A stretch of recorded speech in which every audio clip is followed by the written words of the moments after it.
Are you feeling overwhelmed by the chaos around you? Imagine finding a deep sense of peace no matter what's happening in your life. For over 2,500 years, Buddhist monks have unlocked powerful secrets to inner calm, even in the most turbulent times. In this video, we reveal their timeless wisdom. Practical tools you can use right now to quiet your mind, reduce stress, and bring harmony into your life.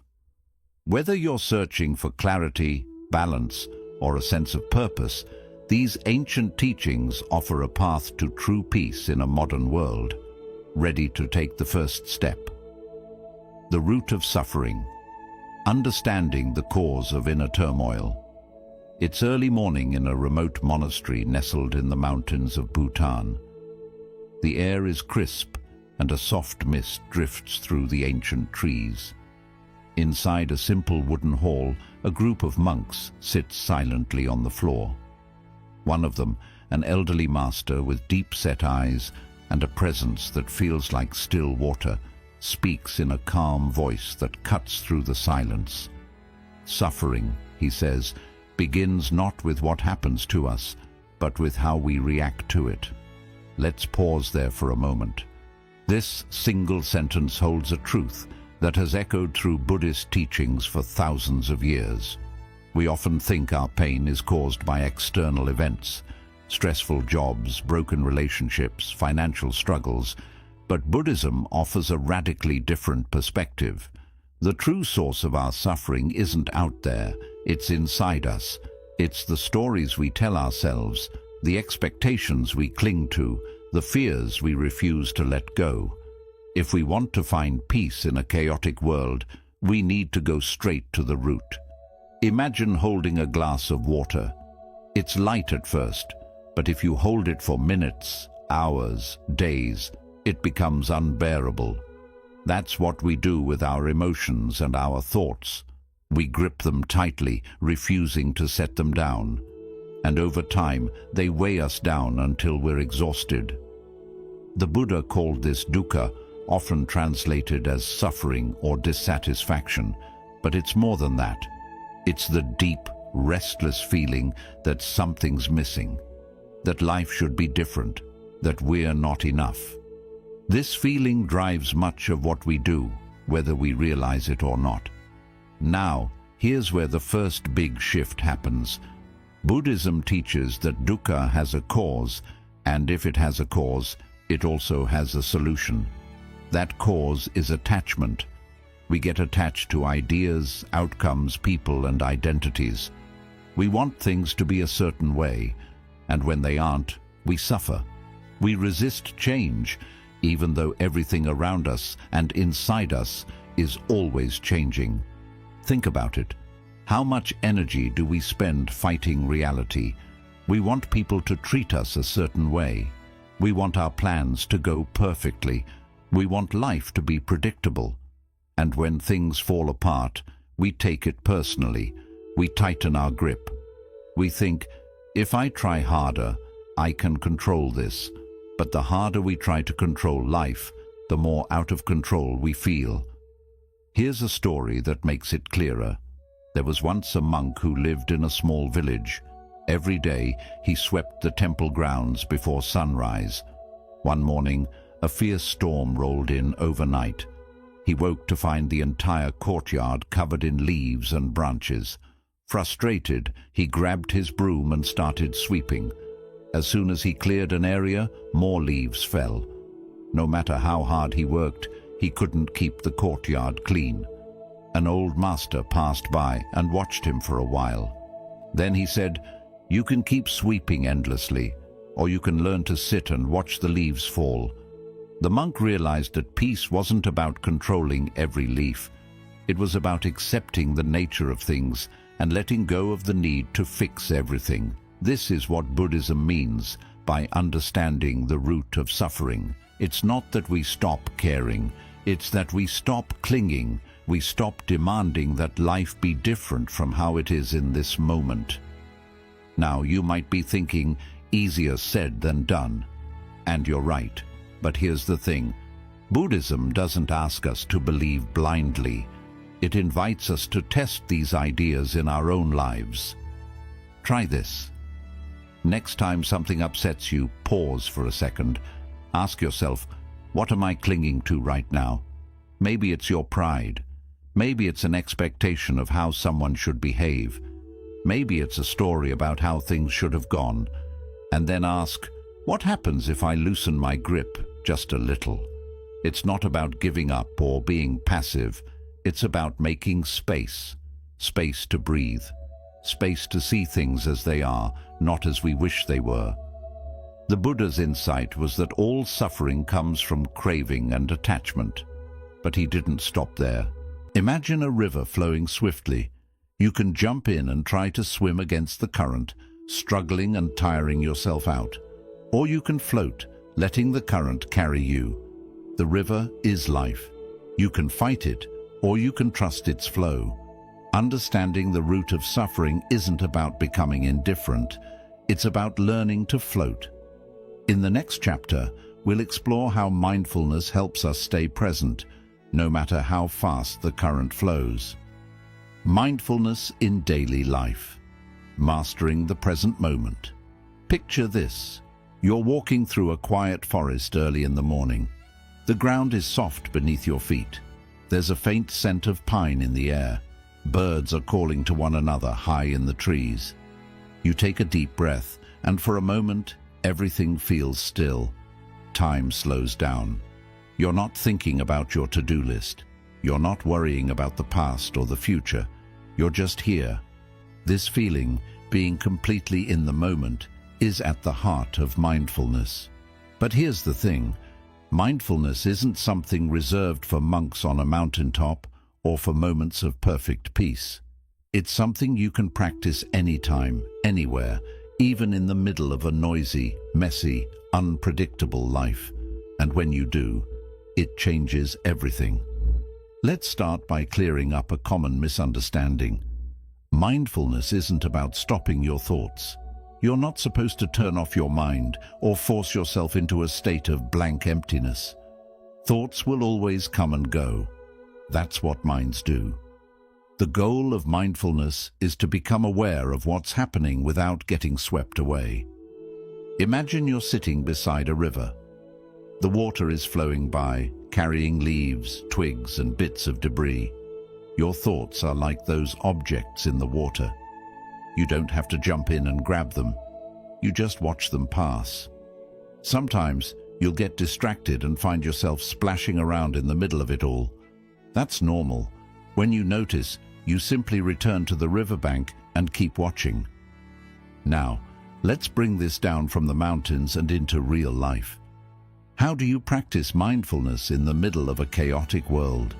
How do you master the present moment when your phone won't stop buzzing, your inbox is overflowing, and your mind is running in 100 different directions? The first step is simple. Pay attention to what's happening right now, not what might happen in an hour, not what happened yesterday, right now. Try this. The next time you're eating, put down your phone. Don't rush through the meal while watching a video or scrolling social media. Just eat. Notice the texture of the food, the taste, the temperature. Notice how you feel as you chew and swallow. Even something as ordinary as a sip of water can become extraordinary if you give it your full attention. Or try it when you're walking. Instead of thinking about where you're going or what you have to do next, focus on the sensation of your feet touching the ground. Feel the rhythm of your breath. Listen to the sounds around you without labeling them. Wind in the trees, a distant car, your own footsteps. At first, your mind will fight back. It'll pull you into planning and worrying, judging and remembering. You'll drift away. And that's okay. Mindfulness isn't about never getting distracted. It's about noticing when you do and gently bringing yourself back. One of the most powerful teachings from Buddhism is that life only happens in the present moment. The past is a memory. The future is a possibility. The only place you can truly live is now. And yet, Most of us spend our days anywhere but here. We replay old conversations. We rehearse future scenarios. We escape into distraction because the present moment often feels too uncomfortable or too ordinary. But here's a secret. The present moment is the only place peace exists. Right now is where life happens. Right now is where you can breathe, where you can choose, where you can let go. There's a story about a Zen master and a student. One day, the student asked, "Master, how do you practice mindfulness?" The master smiled and said, "When I walk, I walk. When I eat, I eat. When I sleep, I sleep." The student, a little confused, replied, "But master, don't we all do that?" The master shook his head. Number. When you walk, you think about eating. When you eat, you think about sleeping. And when you sleep, you dream about walking. Mindfulness is a practice of returning, again and again, returning to this step, this breath, this moment. It's not glamorous, it's not always easy, but it's where life becomes clear. Let's talk about stress for a minute. Most of our stress comes from living in the past or the future. We ruminate on things we can't change or worry about things that haven't happened yet. But in this moment, right here, you are breathing, you are alive, you are okay. If you can return to this truth often enough, you can find an anchor in the storm. A simple practice you can try is the 3-breath pause. Throughout your day, stop and take 3 slow breaths. Feel the air enter your nose, fill your lungs, and leave your body. This tiny moment of awareness creates space, and in that space, you can choose how to respond instead of reacting automatically. Over time, these small moments of mindfulness add up. You'll start to notice when your mind is racing. You'll catch yourself before you spiral into anxiety. You'll create pockets of stillness in the chaos. And the more you practice, the more natural it becomes. Some people say, "I'm too busy to practice mindfulness." But mindfulness doesn't require extra time. It requires attention. You can practice when you're brushing your teeth, when you're waiting in line, when you're stuck in traffic. The key is to bring your awareness to what's happening right now without judgment. And here's a deeper insight.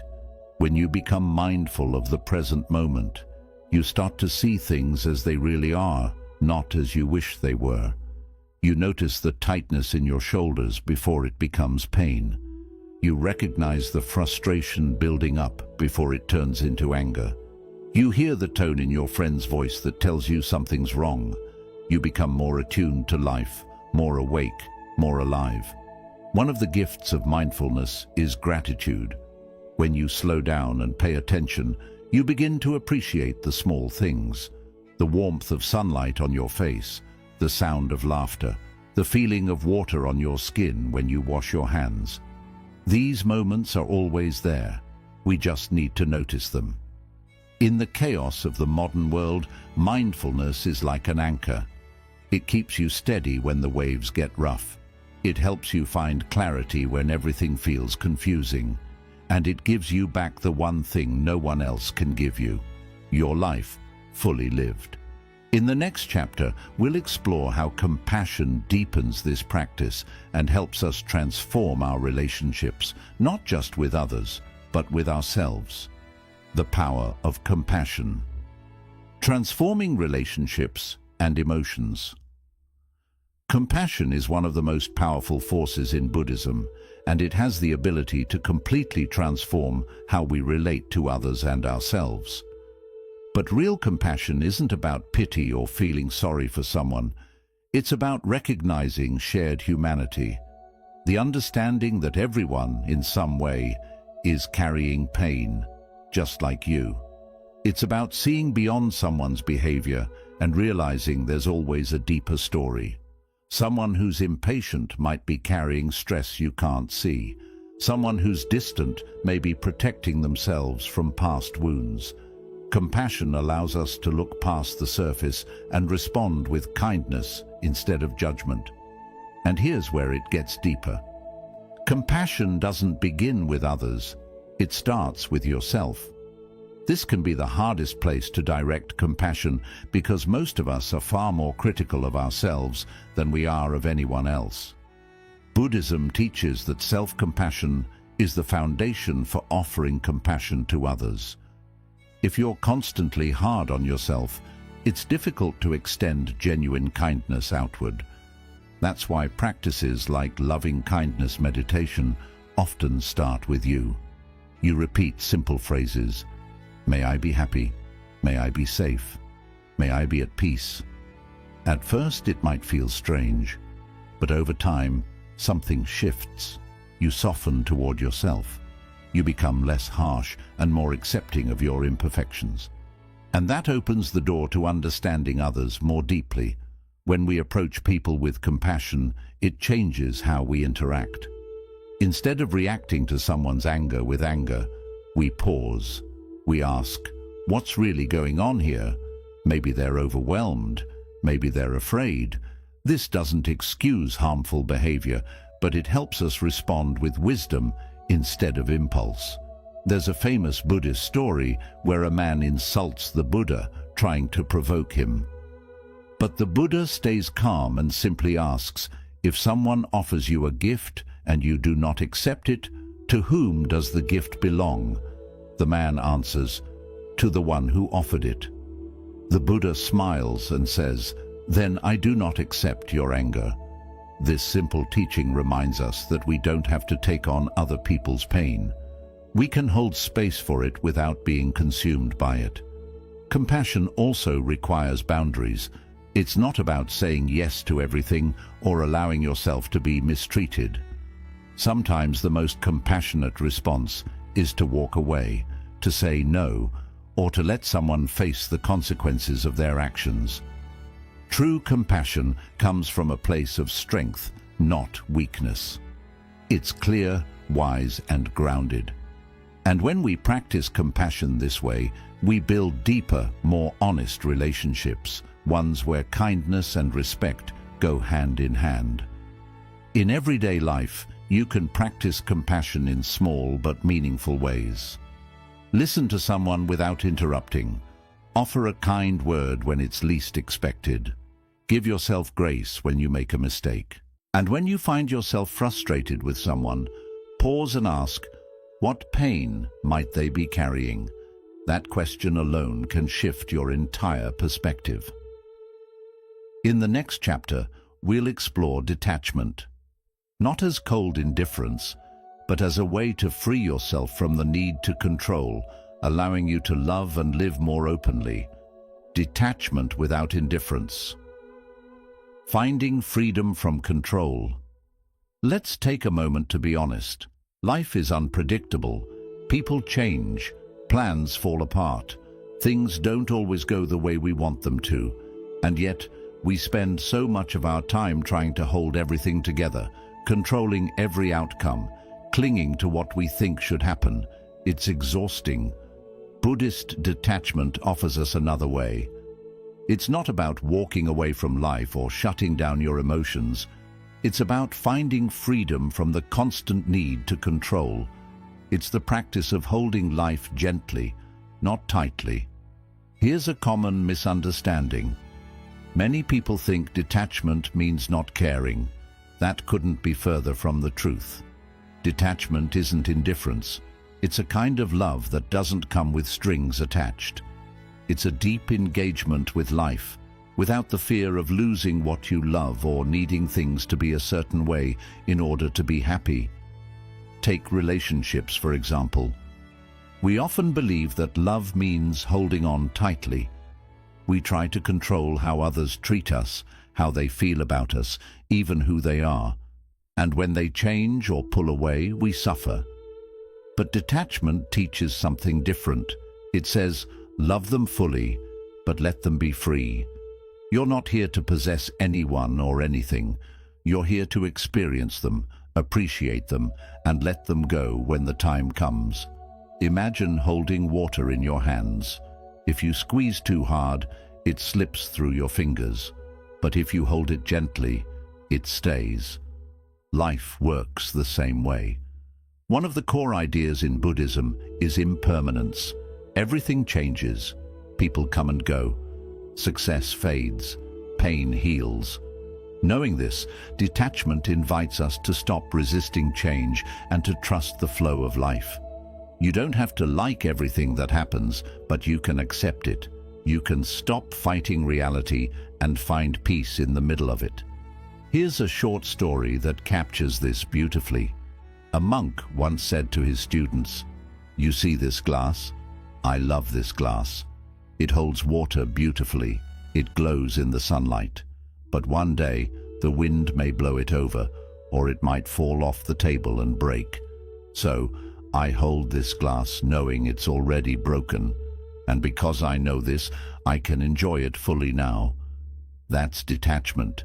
It doesn't mean you expect things to fall apart. It means you recognize everything is temporary, and that's what makes it precious. You love without fear. You live without needing guarantees. Now, how do we practice this in daily life? Start by noticing where you cling. Maybe it's your plans. You want things to go a certain way, and when they don't, you feel frustrated. Or maybe it's your identity. How you want people to see you, how you define yourself. Or maybe it's outcomes. Expecting people to act a certain way, hoping for a specific result. When you notice yourself clinging, pause. Breathe. Ask yourself, what happens if I loosen my grip just a little? Detachment also means letting go of the stories we tell ourselves. Stories about who we are, what we deserve, and how things should be. When we release those stories, we create space for something new. We open ourselves to possibilities we couldn't see before. And here's something important. Detachment doesn't mean you stop caring about your life, your work, or your loved ones. You still show up. You still give your best. But you release the need for things to be perfect. You stop tying your peace to outcomes you can't control. There's a deep freedom in that. A freedom that allows you to live fully in the moment, to appreciate things as they are without needing to hold on tight. In the next chapter, we'll explore meditation practices that help strengthen this sense of inner freedom, bringing you clarity and calm, no matter what's happening around you. Meditation techniques for inner stillness and clarity. Close your eyes for a moment. Take a slow breath in and out. Feel the air moving through you. For just a second, everything else fades. That quiet space. That's where meditation begins. Now, a lot of people think meditation is complicated, that you need to sit in a perfect lotus position for hours, or empty your mind completely, but it's much simpler and far more powerful than that. Meditation is about finding stillness in the middle of life's noise. It's about training your mind to return home, to the present, again and again. Buddhist monks have practiced meditation for over 2,000 years, not to escape life, but to fully experience it. And today, you can use these same techniques to find calm, clarity, and balance, no matter what's happening around you. Let's start with breath awareness, the most basic and accessible form of meditation. Find a quiet space, sit comfortably, and bring your attention to your breath. You're not trying to breathe in a special way, just notice the breath as it is. In and out. If your mind wanders, and it will, gently bring it back to the breath. Over time, this simple practice helps calm the mind and center your focus. Even 5 minutes can shift your whole day. Then there's body scan meditation. This practice brings awareness to different parts of your body, one by one. You start at your toes, noticing any sensations, tension, or relaxation. Slowly you move up to your legs, hips, stomach, chest, arms, and so on. It teaches you to listen to your body, releasing stress you didn't even realize you were holding. For deeper emotional clarity, monks often use loving kindness meditation, metta. You begin by generating feelings of kindness and goodwill toward yourself. May I be happy. May I be safe. May I be at peace. Then you extend those wishes to others, loved ones, strangers, even people you find difficult. This practice opens the heart, dissolving anger and fear, and strengthens empathy. Another powerful technique is walking meditation. Instead of sitting, you move slowly and mindfully, paying attention to each step. Feel your foot touch the ground. Notice your balance shifting. This practice reminds you that meditation isn't something you do apart from life. It's something you carry with you everywhere. And if your mind is especially restless, try mantra meditation. Choose a simple word or phrase like peace or I am here. Repeat it silently with each breath. The repetition helps anchor your focus and quiet mental chatter. The goal isn't perfection. Your thoughts will wander. You'll feel restless. That's normal. Meditation isn't about stopping thoughts. It's about learning not to be ruled by them. You watch them come and go without chasing them. With regular practice, meditation creates space inside you, space to pause before reacting, space to see things clearly, space to choose peace over panic. And over time, that space becomes your sanctuary, an inner stillness you can return to, even in chaos. In the next chapter, we'll explore how to create a life of balance, following the middle way, and how this ancient path can guide us through modern challenges. Creating a life of balance. The middle way in modern times. Imagine walking a narrow path that stretches far into the distance. On one side, there's a steep cliff of indulgence and excess, giving in to every desire, chasing constant stimulation, running yourself ragged in search of more. On the other side, there's another cliff, self-denial, harsh discipline, denying yourself any joy or comfort. Both edges are dangerous. Both can lead you to fall. But in between lies a steady path, the middle way. The Buddha shared this path after experiencing both extremes in life. As a young prince, he had everything, wealth, luxury, and comfort. Yet, he still felt empty. Later, as an ascetic, he deprived his body, denied every desire, and pushed himself to the edge of death. But neither extreme brought him peace. Only when he embraced balance, nourishing his body, calming his mind, and opening his heart, did he attain enlightenment. So what does the middle way look like in today's world of extremes? It means choosing balance in everyday life, not avoiding discomfort, but not being consumed by it, not clinging to pleasure, yet not rejecting it entirely. It's about realizing that true peace doesn't come from extremes, but from walking a steady, mindful path. Let's make this practical. Balance in work means putting in your best effort without exhausting yourself. It's knowing when to push ahead and when to rest. Balance in relationships means loving deeply, but not losing yourself in the process. It's about both giving and receiving, listening and speaking, being present without trying to control everything. Balance in self-care means taking care of your body and mind without becoming fixated on it. You meditate not to escape life, but to engage with it more fully. You eat well, not as a form of restriction, but to nourish your energy and health. The middle way is also about acceptance. Accepting that life holds both joy and sorrow, success and failure, gain and loss. When you stop chasing, he simply embraced whatever life brought, moment by moment, with grace. Walking the middle way doesn't mean life will always be easy, but it frees you from being constantly pulled in different directions. You'll gain clarity in your choices, remain calm in uncertainty, and find a deeper sense of purpose in all that you do. And here's the beauty of it. You don't need to live in a monastery or give up your life to follow this path.